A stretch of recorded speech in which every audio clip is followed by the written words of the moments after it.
Good morning, happy Saturday. It's like 4:30 in the morning. We got up at 4:15.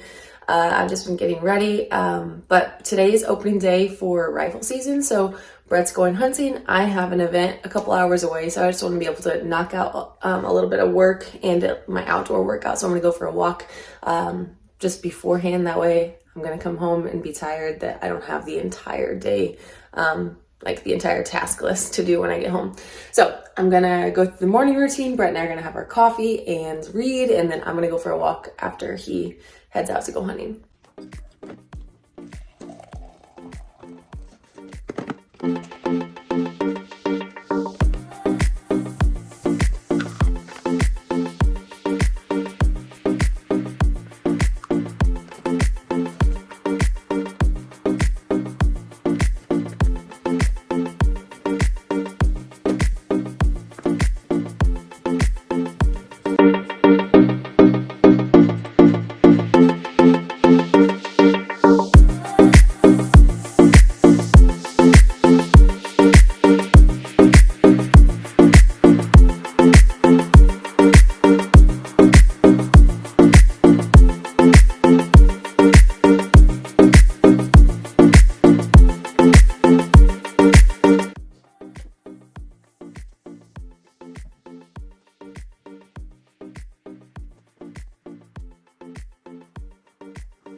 So it is 22 degrees outside.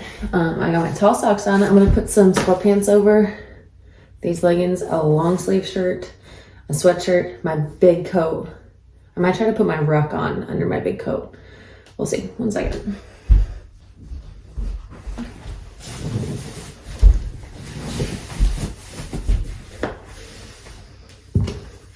I made the mistake of not wearing tall socks with these sweatpants the other day when I went on a walk, and my ankles were so cold the whole time.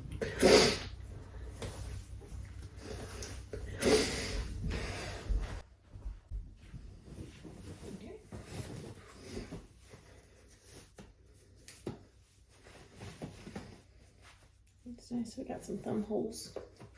It's gonna cover everything. Okay, call me crazy. I know it's 20 degrees basically, but I might not actually wear my big coat. So this has like a Sherpa lining in it. I look like Kermit the Frog. It has a Sherpa lining in it, and if I'm wearing my ruck, as long as I have my ears covered and my hands covered, I'm gonna start sweating. So I might just stick with this because my lower half will be warm. I have to do this by a street light because it's pitch black out still, but I'm like 20 minutes in. I'm actually sweating, just wearing that tundra jacket and my ruck. But so often when I talk about 75 hard, especially in the winter, people are like, there's no way I cannot put up with the cold. And I think that's a little bit of a cop-out because there's really there's no stipulations to the amount of clothing you have to wear. It's not like you have to do that in short sleeves and a pair of shorts. You can bundle up as much as possible. I just have to reiterate how freaking warm I was. In 20-degree weather, I just had the ruck and that tundra Sherpa thing. Oh, check this out. Can you tell the pattern of the ruck? Okay, I am headed off to an event in Centerview, Missouri. It's like 2 hours from here. Carly and Lauren are driving separate, and then Lauren's gonna ride back with me. But we just picked up drinks on the go. So this event is at a high school actually, and the one that kind of organized it and put it together, her name is Katie. Katie is the high school basketball coach for Crest Ridge, and Crest Ridge has a very successful program. Funny enough, I actually was introduced to Katie, or I know her. Now she's a client of mine, but I know her because I played against her. Not necessarily competitors, but she coached against the teams that I was playing on. So she was a high school basketball coach at the time that I was in high school. So that's how we were originally introduced, just as competitors, and we developed a friendship along the way. And now I work with her and her husband. They do my workouts, they track their macros with me, and they have seen phenomenal results. They are amazing people. So she wanted me to come speak to her girls and put on a workout for their community, which I'm so excited about. It's really cool. She sent me a picture. Sorry, that's my radar. She sent me a picture that their like team theme, their team shirts for the year with the theme is Be a Positive Domino. It's awesome. This is the second quick trip I've stopped in 30 miles to pee.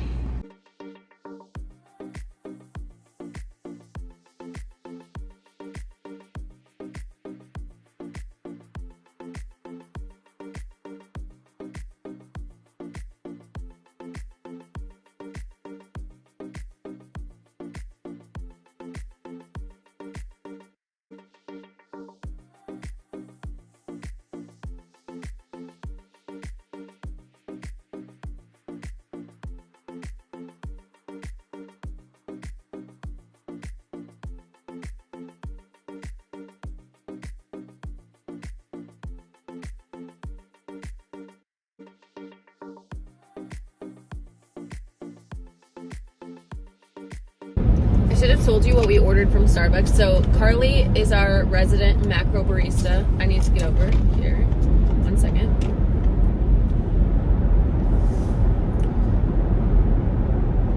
It's a state trooper. I got my hands on the wheel. Anyway, Carly is our resident macro barista. She is a Starbucks girly. So she found us, she concocted this mixture. It's a cold brew with 2 pumps of sugar-free syrup, 2 pumps of sugar-free vanilla, and oat milk. But I think that it was originally almond milk. The Starbucks here is just out of almond milk at the moment, so I'm not sure how much that affects the macros. But I have a venti, so I'll have to put it in my app. But for a grande, it's 100 calories. So for venti, I would imagine it's around 140 maybe.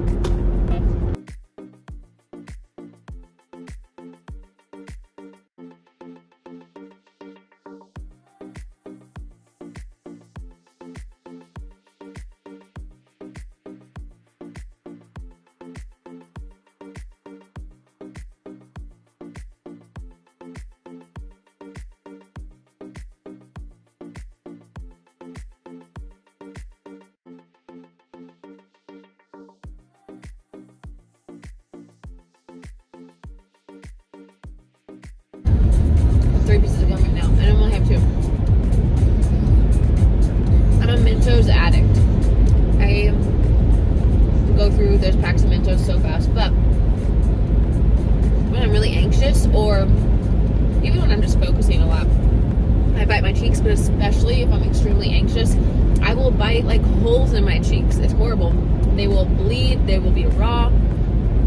So to kind of distract my jaw a little bit, keep them away from my cheeks, I chew gigantic wads of gum. It's 7:50. I have had about a half gallon of water, and 2 coffees, so I have to pee really bad, plus I need to get gas. So I'm gonna make a little pit stop here.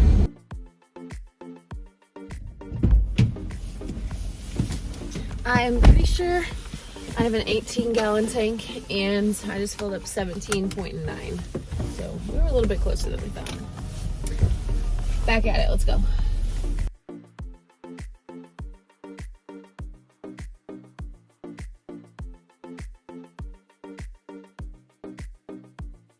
Makeup on when I have a workout, like an event like this.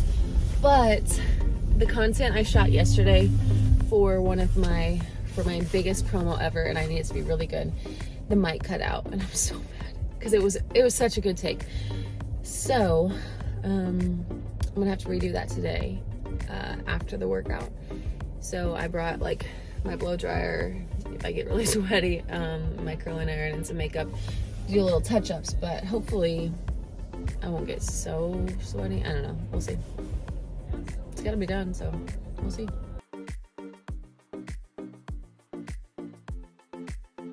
I tend to front load my day with water, that way I don't get up throughout the night to pee so much, but it is a little embarrassing having to make 2 stops to pee in like a 40-minute time frame. But you gotta do what you gotta do, and I'm getting that gallon in. I already have over a gallon, not not counting my coffee, of liquid in me. So it's not surprising that I have to pee constantly. And there are much worse side effects to not taking care of yourself than having to pee. So suck it up. Drink your water. I had mentioned I'm doing this talk for the high schoolers, so they're obviously teenagers, which is a little bit different demographic than I'm used to speaking to, because I'm talking often to like primarily women in their 20s, late 20s, typically like new moms or just moms in general. So I've just been brainstorming on how to phrase and make sure that it's my message talking about a domino effect and everyone being an influencer, everyone having an impact, and the actions, the inactions they take, them rippling out throughout their lives and the lives of everyone around them. But it's kind of hard to make that hit home for teenagers, just because they don't have something necessarily tied so important. Like moms, it's very easy to hit home with, saying like the way that you treat yourself actually impacts your kids. They're watching you talk badly to yourself, so that that conditions them to learn how to speak back poorly to themselves, and you don't want that. So that is a really easy way to hit home with parents and make it identifiable and make it something actionable where they need to make a change, because so often we are way more reliable to the people around us than we are to ourselves. So in doing that and tying it to something that's incredibly important to them, like their kids or their spouse or things like that, it's very easy to get the message across. It's not always easy to get the behaviors adopted. Sorry about that rumble strip. It's not always easy to get the behaviors adopted, but the message can hit home a little bit clearer. So I'm trying to figure out what's important to teenagers to make that message easily digestible and something that hits home for them. So I'm scheming. Just got here. We're gonna go get Carly and Lauren from the car.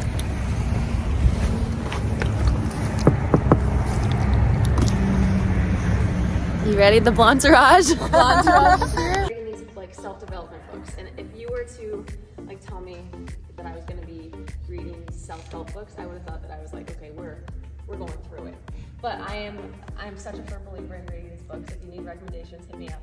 But one of these books just talked about how those little actions daily, they add up, and it actually talked about a domino. It just gave that analogy, and it said you start with like a 2-inch domino, your average domino, and you just double in size, because momentum picks up and it starts to develop that steam. And it said like by the 18th domino, it would be able to knock over Eli Manning. By the 31st domino, it would be able to knock over something as tall as like the Eiffel Tower.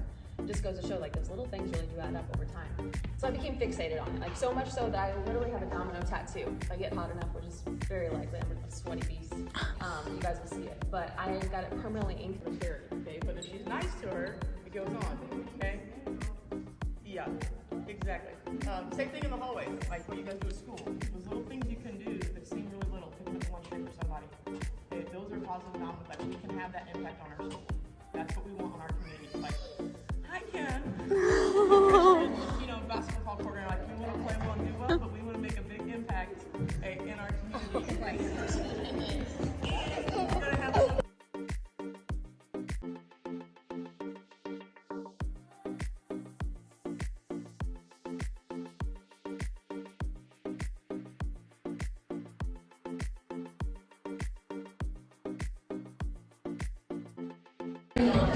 first section, this is going to be group 1. I'm moving off. Group 1 is going to go over this corner. You're going to do air squats. Air squats. You can do squats that way. So let's see if you don't squat if you want. Don't have to do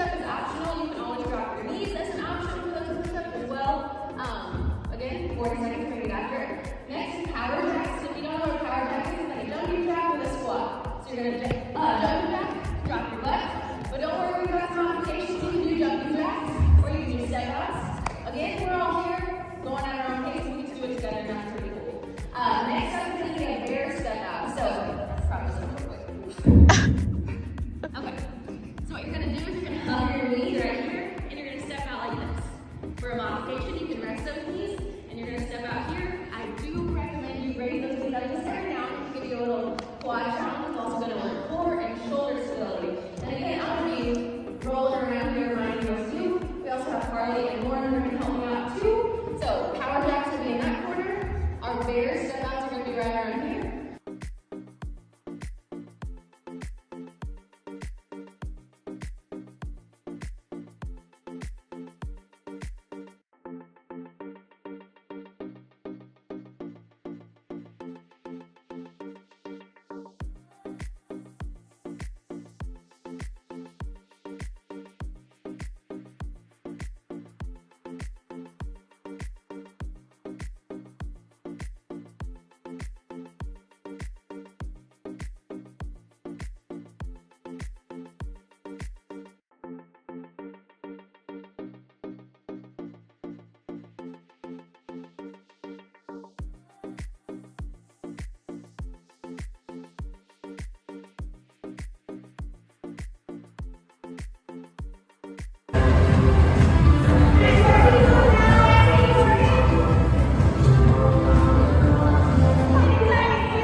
Okay, we just wrapped up the workout in Crest Ridge. It was a success. I recurled my hair, headed to Hy-Vee right now to get some content, and then we're gonna meet up for lunch with some of the girls that traveled. So we had people that came from St. Louis and people that came from St. Joe. St. Louis is like 4 hours, so I definitely want to make it worth their time and spend a little time with them while they're on this side of the state.